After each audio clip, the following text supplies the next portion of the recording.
Hi, good morning. It's Sunday morning. I'm right at the top of the house, so for those of you who are familiar with our videos, you'll have seen this room a few times. It's where we work, it's where Paul has his desk, and it's where I do editing, and it's also where the houseplants live. It's also an occasional room for sitting and enjoying the view, and for guests to stay as well. There's a little bathroom next door there. It's lovely, lovely. It's ideal for houseplants in many ways because it's one of the best insulated rooms, so the temperature at this time of year is fairly constant. It's actually quite warm up here today. And the plants seem to like that warmth. It never gets really cold, but it does get very, very warm in the summer. Very hot, in fact. Unbearably so if it's really hot. However, there are plenty of windows all the way around, so you can get a good bit of ventilation going, which of course plants enjoy as well. Now the aim of today is to do a little bit of plant care. I need to do a little bit of cleaning. So I've got my microfiber cloth, I've got a tiny amount of water, and the way I clean the leaves on the plants is to simply dampen the cloth and just give the leaves a wipe, a gentle wipe, while supporting them with your hand.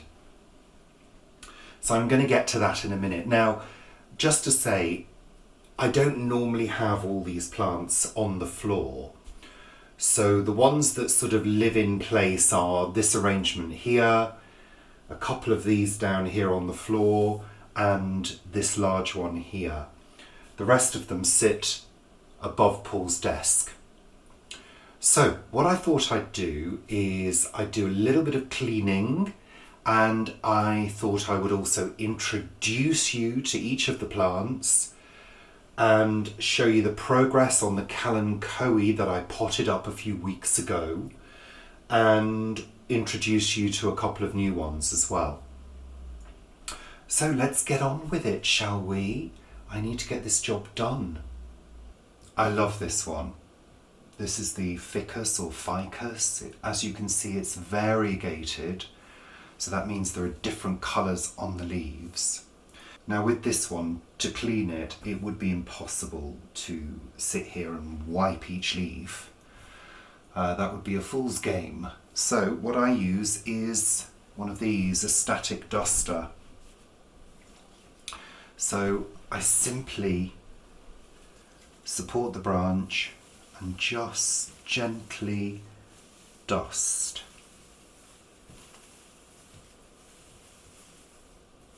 And that's all I do. And it's quite good because any dead leaves will come off in the process.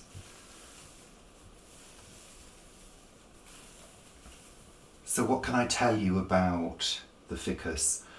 Well, when I first got it, which was a couple of years ago, it was quite temperamental. So I knew that it had to live up here because there aren't many places that plants can live quite happily downstairs in our house. They're either too hot or too drafty or too cold. You know, we don't get a constant temperature downstairs. It just doesn't happen. It's not one of those houses. It's an old Victorian house.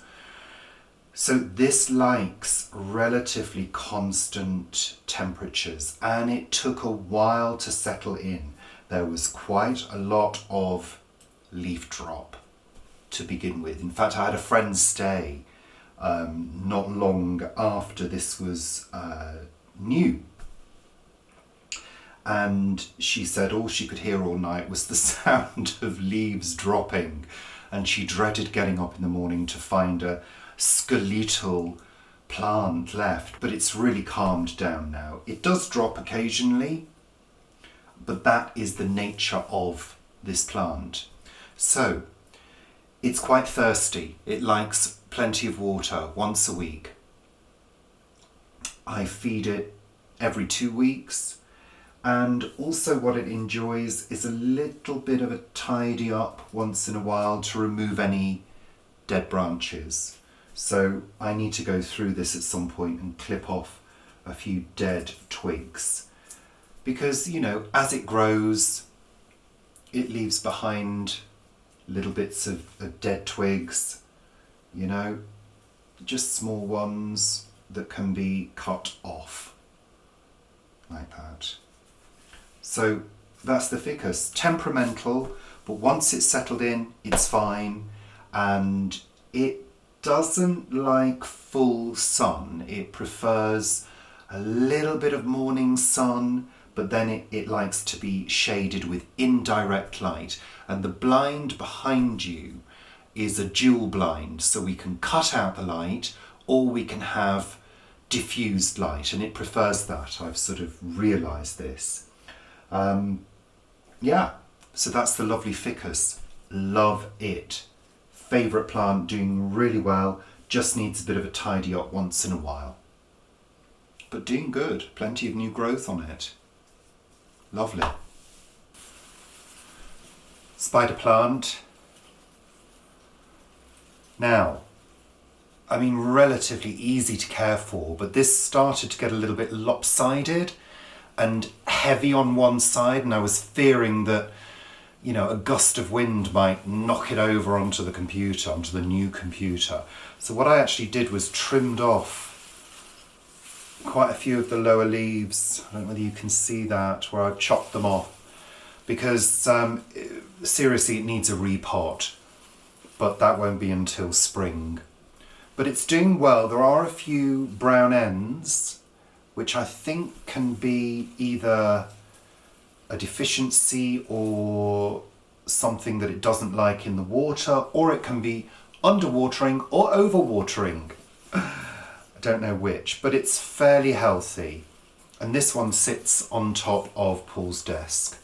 They can get unruly and they can get too big, but I do like them. And they also do flower occasionally as well, which is quite nice. Little tiny white flowers.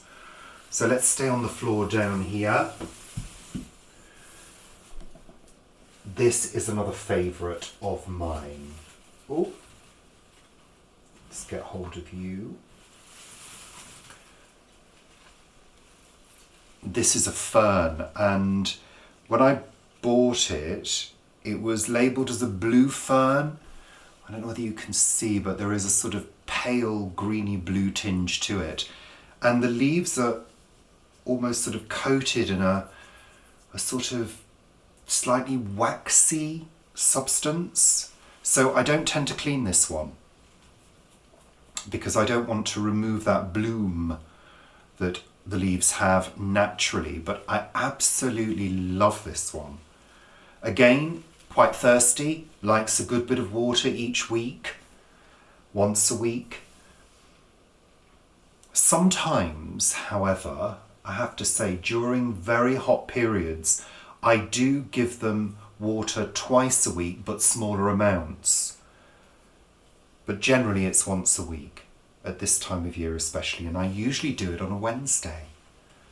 I've got a rhythm going now. And that's the key thing with plants, getting to know their rhythms, what they like, how dry, how quickly they get dry. Very often I'll stick my finger in, and if it's feeling dry, it's kind of ready for a drink. But I do find that they like to have a regular routine. So I love this. Blue fern, beautiful, gorgeous, favourite one of my favourites.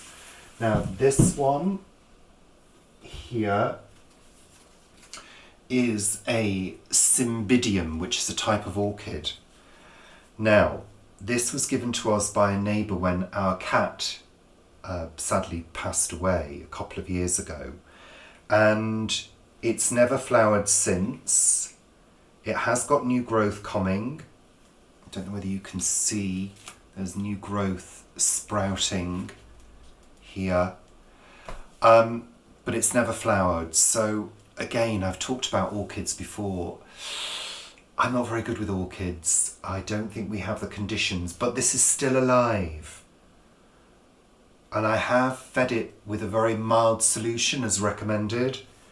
And I think it's also had some Epsom salts at some point. It's not my favourite plant. It would be great if it would flower, but I don't know. I'm just not very good with them. So you've seen the peace lily. You've seen that recently. Now, this is a new addition. Again, by the same neighbour that gave us the kalanchoe and the cymbidium.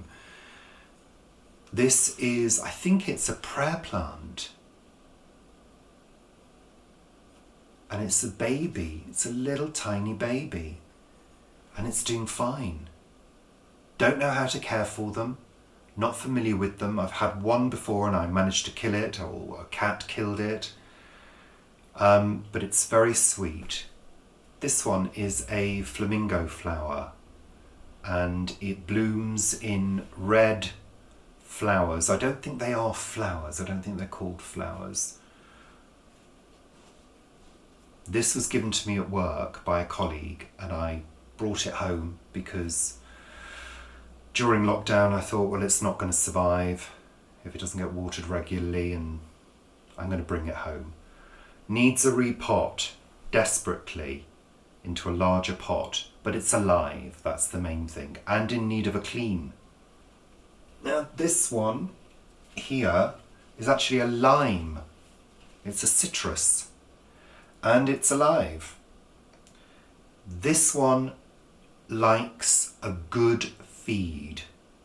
It responds to feeding, and it seems to like plenty of water as well. It's quite thirsty again.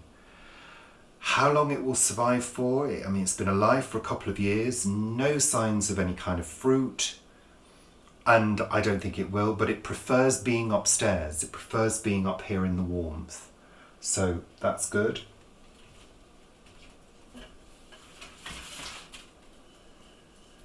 Aloe vera. Aloe vera. We've got two of these. Quite a heavy pot. Again, I just water regularly, clean the leaves. Seems to grow really well. Seems to enjoy it up here. Fairly resilient, I think. Again, I don't have a huge amount of experience with these kind of plants, but it's alive and it's thriving. It's growing. I did have to cut a leaf off. I probably should cut that a bit further. And though this one does need a good clean. Where's that cloth?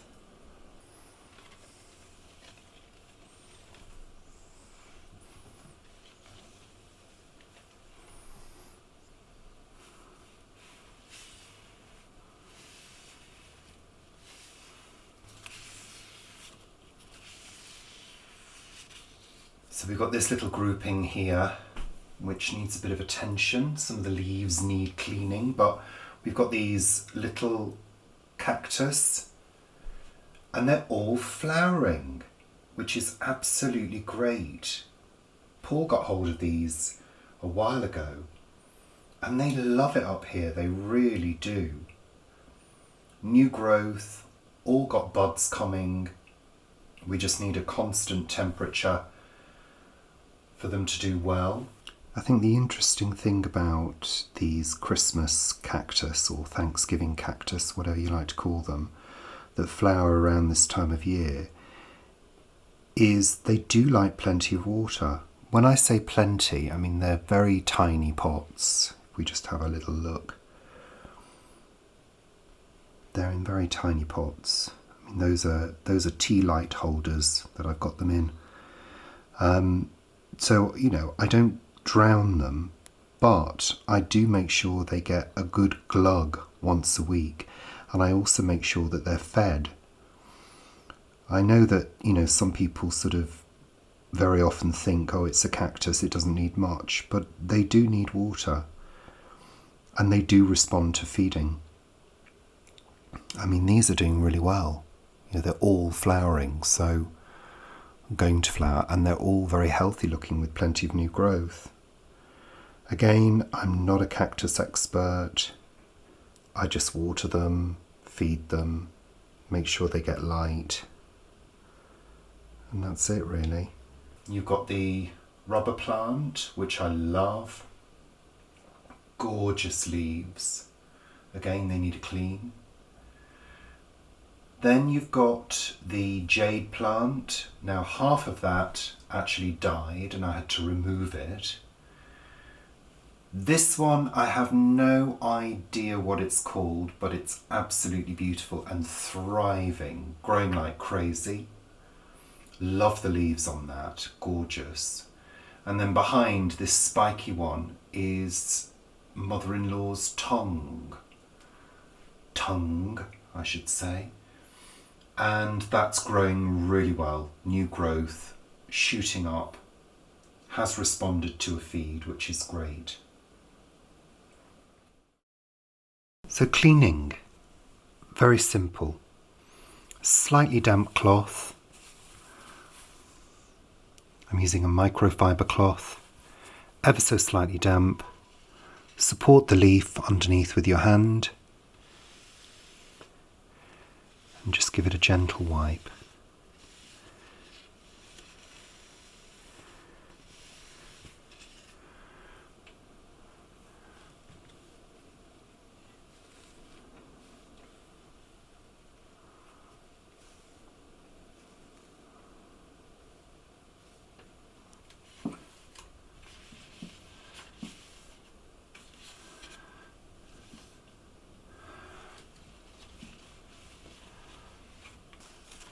This one doesn't seem to get that dusty. Don't know why. I don't know whether you can see that was a clean cloth. So it does make a difference. Now the jade plant is quite hard because it's fiddly and quite delicate. You just have to do what you can. I don't know whether you remember a few weeks ago I potted up the Callan Coes, the little babies from all the edges of the leaves. Well, here we are. They've done well. They've really had a growth spurt in the past week or so. I'm not sure why that is. I guess we've had quite a lot of sun on and off. And our kitchen window, which is where these normally live, gets a lot of morning sun. So yeah, I'm really pleased. I think what I'll probably need to do is, as they get a little bit bigger, is separate them into different pots. So we will have plenty of these lovely little succulents. And apparently they can flower. But I think they need certain conditions to do so. So maybe I'll do a little bit more research into that and find out a little bit more.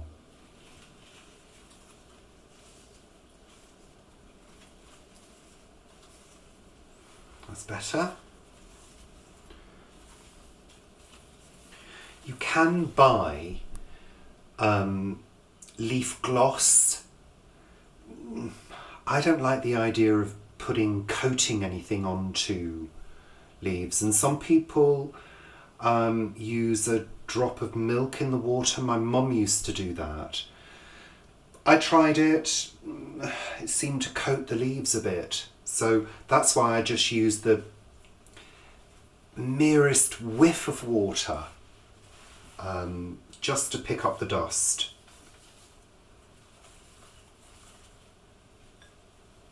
There we are, that one's done.